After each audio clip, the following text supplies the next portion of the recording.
Valentine day کی جو history ہے اسی پر تھوڑی سی بات آپ سے کرنا چاہوں گی. 14 فروری کی یہ تاریخ جو ہے یہ ایک عیسائی مبلغ سینٹ ویلنٹائن کی یاد میں منائی جاتی ہے جس نے رومن بادشاہ کلاڈیوس کے خلاف بغاوت کی تھی، کیونکہ بادشاہ کا خیال تھا کہ اس کی فوج کی شکست کے اسباب میں یہ بات ہے کہ رومن نوجوان اور سپاہی عشق و محبت اور شادی کے چکروں میں صحیح کارکردگی کا مظاہرہ نہیں کرتے، لہذا انہوں نے سپاہیوں کی شادی پر پابندی لگا دی. ویلنٹائن نے اس کے خلاف بغاوت کی. کہا جاتا ہے کہ اس کو گرفتار کیا گیا اور 14 فروری کو موت کے گھاٹ اتار دیا گیا. اس نے مرتے وقت جیلر کی بیٹی کو جو اس کی دوست تھی ایک خط لکھا جس میں دستخط اس طرح کیے کہ تمہارے ویلنٹائن کی طرف سے، اور وہاں کے عیسائی پوپ نے 14 فروری کے دن کو ویلنٹائن ڈے سے موسوم کیا اور 14 فروری محبت کے پیغامات باہم پہنچانے کی تاریخ بن گئی.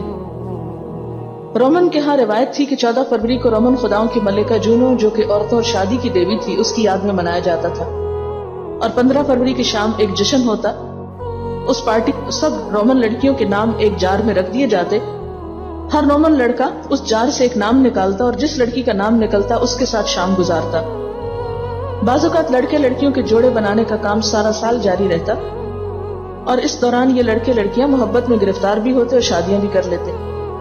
سر ویلنٹائن کے حوالے سے یہ تاریخ محبت کے پیغامات، کارڈ اور تحفے باہم بھیجنے کی تاریخ بن گئی. اب سوال یہ پیدا ہوتا ہے کہ ہم اس دن کو کیوں منائیں؟ یہ ان کے لیے تو کوئی اہم دن ہوگا، لیکن ہمارے لیے اس میں کیا اہمیت ہے؟ سب سے پہلے تو ہم اپنے آپ سے یہ پوچھیں کہ ہم ہیں کون اور ہمارے لیے پیروی کس کی؟ کیا آنکھیں بند کر کے دوسروں کی پیروی کریں گے؟ جو جدھر لے کے جاتا ہے اس کے پیچھے چل پڑیں؟ کیا ہمارے پاس کوئی تہذیب نہیں، کوئی تمدن نہیں، کوئی کلچر نہیں، کوئی تاریخ نہیں، کوئی ہمارے پاس اپنی عظمت کے نشان نہیں کہ ہم دوسری قوموں کے قدموں کے پیچھے چل رہے ہیں؟ یعنی جس چیز کی یاد میں یہ منایا جاتا ہے، پہلے تو یہ دیکھنا چاہیے کہ اسلام میں خود اس کی حقیقت کیا ہے. بغیر یعنی شادی کے بغیر اور شادی سے پہلے لڑکی لڑکے کی باہم محبت کا کوئی تصور نہیں. قرآن پاک میں صاف طور پر منع کیا گیا ہے سورۃ النساء آیت نمبر 25 میں کہ محصنات غیر مصافحات ولا متخذات اخدان، پاک دامن بننے والیاں، نہ بدکاری کرنے والیاں اور نہ چھپے دوست بنانے والیاں.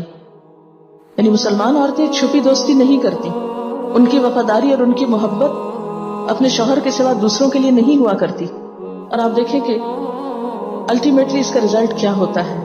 جو لڑکیاں شادی سے پہلے اس طرح کے کھیل میں مبتلا ہو جاتی ہیں، بسا اوقات ساری زندگی ایک ندامت اور ایک اس اذیت میں گزارتی ہیں کہ جس میں وہ اپنی شوہر کی خیانت کی مرتکب ہوتی. اور بہت سے اوقات میں بسا اوقات شوہروں کے دل میں جب بدگمانی اور شک پیدا ہوتا ہے اور ایسی بات آتی ہے کہ ہماری بیوی ہماری وفادار نہیں اور ہم سے پہلے یہ دوسروں کی آنکھوں کا تارا رہ چکی ہے، تو شوہر کے دل سے قدر اور عزت اور محبت سب کچھ ختم ہو کر رہ جاتی.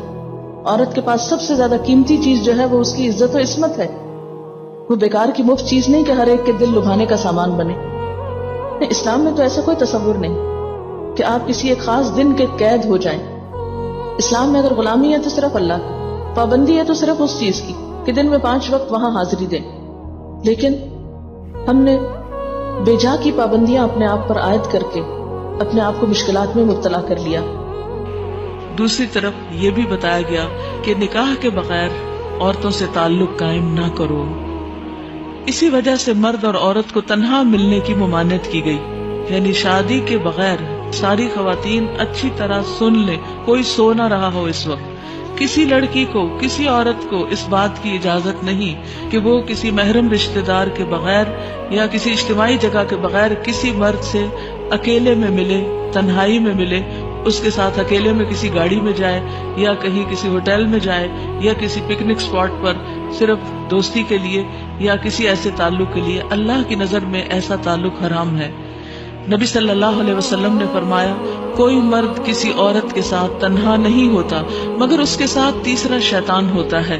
نبی صلی اللہ علیہ وسلم نے فرمایا جو اللہ اور یوم آخرت پر ایمان رکھتا ہے وہ کسی ایسی عورت کے ساتھ تنہا نہ ہو کہ اس کے اور اس کی عورت کے درمیان کوئی محرم موجود نہ ہو، یعنی بالکل اکیلے میں لوگوں کی نگاہوں سے چھپ کر کسی تنہائی میں کوئی عورت کسی مرد سے نہ ملے۔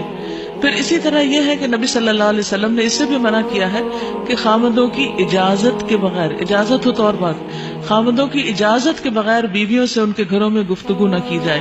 یعنی بعض اوقات ایسا ہوتا ہے نا کہ کوئی ضرورت کے تحت آ جاتا ہے اور شوہر کو بھی پتا ہوتا ہے کہ اس شخص کا دروازے تک آنا جانا ہے، یا گھر میں بعض اوقات سرونٹس کام کر رہے ہوتے ہیں، لیکن اگر شوہر اس چیز کو بھی ناپسند کرتا ہے کہ عورت کسی بھی مرد سے بات نہ کرے تو پھر عورت کو رک جانا چاہیے۔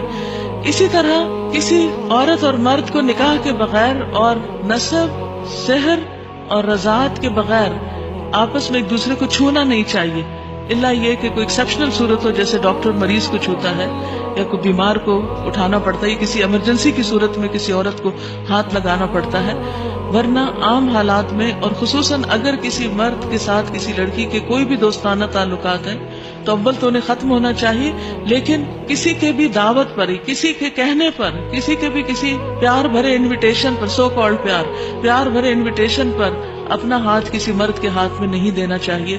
رسول اللہ صلی اللہ علیہ وسلم نے فرمایا، تم میں سے کسی کے سر پر لوہے کا ہتھوڑا مارا جائے، تم میں سے کسی کے سر پر لوہے کا ہتھوڑا، سب نے دیکھا ہوگا ہیمر، وہ کسی کے سر میں مارا جائے تو یہ اس سے بہتر ہے کہ وہ کسی ایسی عورت کو چھوئے جو اس کے لیے حلال نہیں۔ یعنی مردوں کے لیے بات حرام ہے، اس کا یہ مطلب نہیں عورتوں کے لیے حلال ہے، ظاہر دو طرفہ ہی تعلق ہوتا ہے، ایک طرفہ نہیں ہوتا۔ اسی لیے جب آپ کبھی دکان پر جائیں یا کسی مرد کے ساتھ کوئی لین دین کا معاملہ ہو، کوئی کاغذ لینا ہو، دینا ہو، تو اپنے ہاتھوں کو، اپنے جسم کو، اپنے آپ کو بچا کر رکھیں۔ اسی طرح بھیڑ اور رش کی جگہوں پہ نہ گھسیں، یعنی اگر بازار میں یا کسی بھی جگہ پہ جانا ہو جہاں مرد بھی ہوں تو ٹھہر جائیں، رک جائیں۔ موسیٰ علیہ السلام جب مدین گئے تو وہاں انہوں نے 2 لڑکیوں کو دیکھا کہ جو مجمع میں گھس کے کام نہیں کر رہی بلکہ ایک طرف کھڑی ہیں اپنے جانور روک کر، اور آپ دیکھیے کہ ان لڑکیوں کی اللہ نے کیسی قسمت کھولی کہ ایک دوسرے علاقے سے ایک نبی کو بھیج دیا ان میں سے ایک سے شادی کرنے کے لیے۔ کیسا اچھا رشتہ آیا، یہ کس وجہ سے تھا؟ اس کو اللہ نے اتنا نیک شوہر کہاں سے دیا؟ سوچئے کیسے ہوا یہ؟ ان کی شرم و حیا کی وجہ سے، شرم و حیا کی وجہ سے۔ تو جب تک شادی نہیں ہوتی اپنی شرم و حیا کی حفاظت کریں اور اللہ سبحانہ تعالیٰ سے اچھی امید رکھیں کہ اللہ آپ کو نیک شوہر دے۔ لیکن اگر آپ نے ڈنڈی ماری تو ہو سکتا ہے شوہر بھی ایسا ملے کہ جو عورتوں کے پیچھے بھاگنے والا ہو اور زندگی حرام کر دے۔ تو چونکہ یہ معاملہ بندوں کے ساتھ نہیں ہے، اللہ کے ساتھ ہے، اس لیے اللہ سے ڈرتے ہوئے کسی بھی مرد کا دل لبھانے کی کوشش نہ کریں اور نہ ہی اس کو پیچھے لگانے کی اور نہ خود کسی کے پیچھے جائیں، کیونکہ اللہ تعالیٰ نے عورت کو بہت قیمتی چیز بنایا ہے، اور اس سے فائدہ اٹھانے کے لیے، اس کے حسن سے، اس کے جسم سے اللہ تعالیٰ نے شرطیں رکھی ہیں مردوں کے لیے کہ تم اس کی ضروریات پوری کرو گے، اس کا نان نفقہ اٹھاؤ گے، اس کو ایک شہزادی بنا کر رکھو گے اور اس کے دکھ اور تکلیف میں اس کا ساتھ دو گے۔ یہ نہیں کہ ان آزاد معاشروں کی ہم پیروی کریں کہ جن میں عورتوں کو کھلے عام آزادی کے نام پر ہر مرد سے تعلق قائم کرنے کی اجازت ہے، اور اس کے بعد ہوتا کیا ہے کہ ان سے فائدہ اٹھا کر مرد بھاگ جاتے ہیں ایک ایک 2 بچے چھوڑ کر، اور وہ ساری زندگی سنگل پیرنٹ کی حیثیت سے ان کو پالتی رہتی ہیں، جو بڑے ہو کر پھر ان کو چھوڑ جاتے ہیں۔ تو اس طرح خاندان کا نظام تباہ و برباد ہو کر رہ جاتا ہے۔ تو ایک عورت جو ہے اس کو سب سے زیادہ اس بات کا خیال کرنا چاہیے کہ وہ شادی کے بغیر کسی مرد سے کوئی تعلق نہ رکھے، اور پھر وہی بات کل کی دہراؤں گی کہ لن تنالوا البر حتی تنفقوا مما تحبون۔ اگر آپ کہتے نہیں ہمیں بڑی سخت محبت ہو چکی ہے کسی سے، تو بھی نیکی کو نہیں پا سکو گے اگر اس محبت پہ تم تلوار نہیں پھیرو گے۔